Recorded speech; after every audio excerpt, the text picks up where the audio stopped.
troisième mandat pour la première fois en 2002. Et après, on l'a vu en Côte d'Ivoire. C'est au Togo où le président meurt et son fils arrive avec des militaires à la télé qui lui font un salut en violation flagrante de la Constitution pour dire à partir d'aujourd'hui, tu es notre président. Et depuis 20 ans, on est sous cette dictature-là. C'est au Togo où, après 20 ans de gouvernance sans bilan, le gars se lève une nuit et nous arrive avec une constitution quand tous les Togolais dormaient pour dire à partir d'aujourd'hui, vous êtes dans la 5e République et j'ai tous les pouvoirs dans mes mains.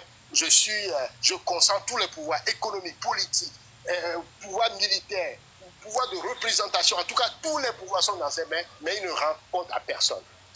On marche sur la tête, quoi. Donc, je lance un appel vibrant à tous les panafricains de se lever, parce que si vous ne vous levez pas, ce qui arrive au Togo finit par effet d'osmose toucher les pays environnants et se répéter en Afrique. Déjà, on apprend que la Côte d'Ivoire, Ouattara a envoyé une délégation et c'est Bitoko, là, le président de votre assemblée, qui se félicite de ce qu'on a fait au Togo et qui voit que, comment ça a été fait comme un exemple, comment ils peuvent l'implémenter en Côte d'Ivoire. Donc, les autres pays sont en danger s'ils n'aident pas les Togolais à se débarrasser de ce régime violent, de ce régime kakisoukatique, de ce régime chaotique, qui est en tout cas qui fait la honte des Africains, parce que tout le monde se moque de nous, on se dit, ben, dans toutes les écoles de sciences politiques, on n'a jamais vu ça. On n'a jamais vu ça. Donc voilà, c'est ce que je peux dire de façon assez ramassée sur le sujet. Merci Pyramide, je te cherchais depuis des jours. Dieu merci, tu es arrivé. Tu as entendu mon appel, tu es arrivé. Je te cherchais, j'ai cru que tu étais les opposants qui ne faisaient pas l'opposition là. Mais là, tu m'as démontré, venez me parler, donner ton soutien. Là, il ne s'agit pas de politique, il s'agit du peuple togolais. Il s'agit d'un Togolais, un noir, notre cousin. Parce que oui, la semaine passée, voilà, le président ivoirien a dit que Fort est son neveu. Donc on est cousins, on va se taper dessus en famille. Ça ne va pas quelque part, c'est en famille. Oui, on se tape dessus, Dieu tape dessus, il veut parler, mais je suis ta cousine. Tu vas te fâcher, ouais, je suis comme ta cousine. Voilà, donc merci Pyramide d'être venu, merci. Bonsoir, bonsoir tout le monde, bonsoir Tania. Bonsoir. Merci pour ton temps, pour le Togo et pour les Togolais. Alors moi je viens pour Amron. J'aimerais que tout le monde aille sur la page de Marc ou la légende. Il y a 2 photos d'Amron là-bas sur lesquelles il y a les numéros de téléphone pour appeler Amnesty International. Donc, on a fait une opération coup de poing le lendemain de son arrestation. Donc, ça ne s'arrête pas là, s'il vous plaît. Appelez tous les jours. Et si vous tombez sur le répondeur, laissez votre message et, si possible, jouez la vidéo de la fille d'Amron. Maintenant, avec les adresses e-mail, il faut envoyer tous les jours l'email. Il ne faut pas le faire genre juste une fois. Non, on doit le faire tous les jours jusqu'à ce qu'il soit libéré tous les jours. Si possible, faites-le plusieurs fois par jour. On doit vraiment bonder leur boîte mail, s'il vous plaît, n'hésitez pas. Faites-le tous les jours et en pièce jointe, mettez la vidéo de sa fille. C'est très important. Jusqu'à ce qu'il sorte, il ne faut pas qu'on s'arrête. Donc, si possible aussi, il faudrait sortir parce qu'on ne peut pas attendre le 6. On ne peut pas attendre jusqu'au 6 avant de se bouger. Faisons-le, si possible, plus tôt. La diaspora, on a dit que nous, quand les gens qui vont sortir, quand ils vont être dans l'idéologie du train de la liberté, on sera sur le terrain. Il y a déjà les gens de la diaspora qui sont sur le terrain. Donc, si vous sortez et que vous ne rentrez plus, ne vous inquiétez pas. Nous aussi, nous serons là. Parce que là, c'est le moment de se mettre ensemble pour faire quelque chose. Ce n'est pas le moment d'aller créer des trucs à gauche, à droite. On doit avoir une seule idéologie, c'est de vraiment que Fort et son gouvernement partent. C'est tout ce qui nous intéresse pour le moment. Donc, ne laissons pas Amron là-bas jusqu'au 6. Si c'est possible encore, faites-le. Sortez, sortez, sortez massivement.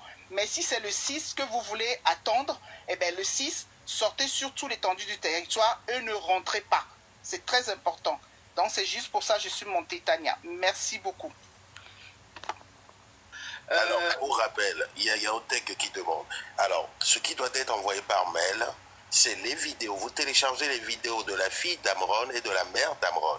Vous l'envoyez aux adresses email qui sont sur ma page. Vous avez sur ma page une dernière vidéo dans laquelle vous avez une photo avec des adresses email. Envoyez-les à toutes ces adresses-là. On doit tout faire, comme on l'a commencé depuis quelques jours, pour que leur serveur se bloque. C'est très important. C'est très important. On doit inonder leur serveur de Amron, Amron, Amron et Amron. Togo, Togo, Togo, Togo. C'est ça la stratégie. C'est très important. On compte sur vous tous. C'est grâce à ça que le gouvernement togolais a sorti un gros mensonge en disant que c'est pour ça que quand ils les ont appelés, parce qu'on a des contacts à l'intérieur, ils ont dit au gouvernement togolais que non, le gouvernement togolais leur a dit que Amron était fou. Parce qu'ils n'avaient pas d'explication à donner, d'explication rationnelle. Parce que dans ce laps de temps, Amron était au SCRIC. Le SCRIC au Togo, c'est le service de renseignement. Mais entre les appels, entre nos opérations coup de poing,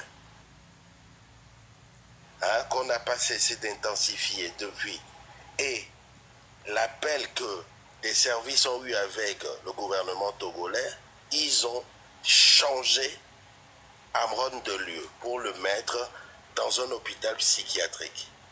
Donc aujourd'hui, on a besoin de vous pour terminer ceci.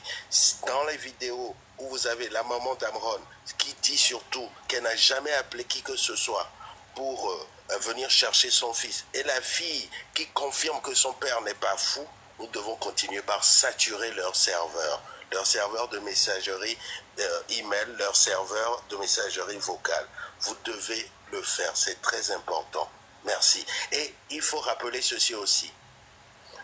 Notre objectif à nous, le train de la liberté, ce n'est pas la libération uniquement de Amron. Notre objectif, c'est la libération du Togo. Je pense que, donc je proposerais que les messages, soient rassembleurs, parce que les jeunes se révoltent à Dapaon, à Kalimé, dans toutes les villes du Togo, sans nécessairement, on demande aux partis politiques, aux associations, à tout le monde de faire un appel à cette mobilisation générale. Donc, ayons un langage inclusif pour éviter que certains se disent « Ah, on n'est pas lié à telle ou telle association, etc. » Que le message soit sur Aaron et pour le peuple togolais. Donc, faisons des messages inclusifs pour que l'appel soit un appel général et qui embrasse tout le Togo. Merci. Bonsoir à tous, bonsoir. Bonsoir. Tania, il y a te poser une petite question. J'espère que tu n'es pas de nous amener vers un combat sénégalais pour que demain je regrette. Pour Amron, là? Non, pour la politique même togolaise en tout. Je ne parle pas de celui qui est en prison. Parce que, pourquoi je le dis, depuis que tu t'es mis au devant, de mener cette lutte, de t'imprégner un peu de la réalité de la politique togolaise. Il y a du monde, il y a Marc Anda qui vient maintenant régulièrement sur le panel. Et puis je vois qu'il y a des positions qui sont en train de changer au pays là-bas. Hier, il était sur son panel. Il y a des gens d'une autre branche qui le critiquaient, qui sont revenus vers lui pour dire... Ça, c'est les opposants. Ouais, les opposants. Voilà, ils ont changé. Il s'agit de l'opposition, bien du truc. Non, je viens. Il s'agit d'Amron. Attendez, on va l'écouter, on va écouter là où il veut venir. Attendez. Tu vois, depuis son passage ici, les positions changent. Et je vois qu'il y a des gens qui sont donc adhérés. Tu penses que c'est moi? Bon, je pense que c'est toi et puis Marc Lunda et puis la légende sont... Et étant donné que, comme le dit le camarade précédent, le Togo n'est pas, bien que nous soyons que 9 millions, le Togo n'est pas, ou du moins les forces démocratiques ne sont pas une force monolithique. Il y a différents courants. C'est un fait. Mais celui qui a été désigné président, c'est un opposant ou pas? Non, lui, il a rejoint le parti au pouvoir depuis, donc on ne peut pas le considérer. Il était opposant. Les jeunes Afrique, les médias internationaux ont dit que c'était un opposant. Oui, non, c'est-à-dire que, bon, si vous voulez, en quelques minutes, son papa a été un proche de Sylvanus Olympio était même le président de la première assemblée après l'indépendance. Il s'appelle Jonathan de Tové. Et lui-même... Quand il est fini, vous allez compléter parce que vous allez me perdre aussi. Hein. Lui-même a été opposant d'ailleurs. Il a été arrêté par le régime de Yadema pour coup d'État parce que effectivement l'opposition... Et c'est pourquoi quand les gens disent qu'il n'y a pas d'opposition, il n'y a pas d'opposition, qu'ils fassent attention. Parce que l'opposition en ce moment-là préparait de renverser Yadema par les armes. Et ces armes-là, c'est ça le véritable problème au Togo. Oui, mais fermez vos micros, on va pas tous parler à la fois. C'est avec ça que vous avez donné le bâton au pouvoir en place de vous battre tout le temps. Comment des politiciens vont aller faire un coup d'État armé? C'est pas possible. Je te parle de l'histoire. Des faits, je disais que Sanvi Tobé était de l'opposition radicale, une opposition qui était à l'extérieur en ce moment, mais qui a choisi la voie des armes pour renverser Yadema. Et donc, lui, il a été arrêté parce qu'on a retrouvé des armes dans son puisard. Il a fait à peu près 6 ans de prison. Il a été libéré par la suite.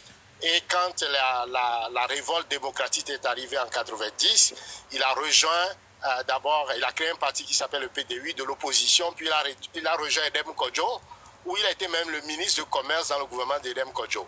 Et depuis, bon, voilà, il a rejoint quelque part le RPT. Donc c'est ça son parcours, un parcours de militant qu'il faut le lui reconnaître, qui a fini finalement comme, je ne sais pas, beau-frère de Fort, en tout cas président. Merci Tania. Tania, tu sais, aujourd'hui, on a trop parlé des problèmes du Togo. Mais maintenant, c'est la solution qu'on doit chercher. Tania, tu vois ce qui vient de passer tout de suite là. C'est actuellement ce qui nous retarde au Togo. Parce que moi, je connais beaucoup de gens ici que je peux aller avec eux dans les ailes. Sans le respect. Mais aujourd'hui, je ne sais pas, aujourd'hui on va tirailler pourquoi. On est en train de chercher solution. Parce que moi je connais le début des gens. Je connais les Togolais. On se connaît au Togo, depuis le Togo. Dans cette lutte pour la libération du Togo. Mais moi je ne sais pas pourquoi on veut toujours dénoncer les gens. Parce que chacun peut faire sa manière de guerre. Mais la seule solution que nous tous, nous arrivons sur le rond-point pour la libération du Togo. Parce que tout le monde veut la libération du Togo. Que chacun fasse à sa manière sa guerre. Parce que si ici on va commencer à dénoncer, je vais vous faire un rappel. En 2017, parce que toujours le Togo, notre lutte, ça a été limité au sud, les régions maritimes. Après région maritime, c'est région centrale. Là où il y a eu des manifestations gigantesques. C'est région maritime et région centrale. En 2017, qu'est-ce qui s'est passé? Il y avait, les opposants se sont réunis, ça s'appelait C14. C14, avant d'aller aux élections législatives, il y avait un monsieur qui est quitté au nord, c'est-à-dire la région centrale.